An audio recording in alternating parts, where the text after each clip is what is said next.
જી multimedia show દ્વારા વીરાંજલિ દ્વારા અમે ક્રાંતિ વીરોની યાત્રા કરેલી અને હવે નમોત્સવ એટલે નરેન્દ્રભાઈના જીવન અને કવનને નાટ્યાત્મક શૈલીમાં રંગભૂમિ દ્વારા ગરબા અને નૃત્યો દ્વારા એક સરસ રીતે રજૂ કરવાનો આ પ્રયત્ન છે। 150 કલાકારોની ટીમ છે અને સુરતમાં પ્રીમિયર શો થયો, બહુ સરસ લોકોએ માણ્યો અને હવે બરોડા એને પહોંચશે એવી મને શ્રદ્ધા છે। નરેન્દ્રભાઈ મારી દ્રષ્ટિએ ભારતના એક એવા વ્યક્તિ છે કે જેને જે પડકારોમાંથી જે સંઘર્ષમાંથી નરેન્દ્રભાઈએ અહીં સુધી પહોંચ્યા એ મારી દ્રષ્ટિએ કોઈ પણ જનરેશન માટે એ પ્રેરણાદાયી વ્યક્તિત્વ છે અને અમે અહીંયા એમની પોલિટિકલ જર્ની કરતા એમની ઇમોશનલ જર્ની, એમના જીવનની જર્નીને નાટ્યાત્મક રીતે રજૂ કરવાની કોશિશ છે, જેથી આ જીવન ચરિત્ર કોઈ પણ યુવાનને સુસાઇડ કે ડિપ્રેશનમાં જતા અટકાવશે એવી હું શ્રદ્ધા સેવું છું। આભાર।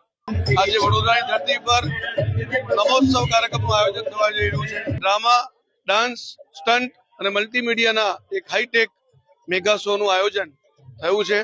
આપણે સૌ શહેરીજનો અને નમોત્સવ તરીકે ઉજવીએ। અમે ફક્ત શુભેચ્છા જ પાઠવીએ છીએ। આજના કાર્યક્રમ નમોત્સવ અહીંયા વડોદરા ખાતે થઈ રહ્યા છે। માનનીય વડાપ્રધાન શ્રીનું લાઈફ કાધાબ ઉપર જે કામગીરી ચાલી રહ્યા છે એટલે વીસીસીઆઈ દ્વારા આયોજિત કરવા કાર્યક્રમને શુભેચ્છા પાઠવીને કાર્યક્રમ સફળપૂર્વક પૂરું થાય એવા માટે શુભેચ્છાઓ।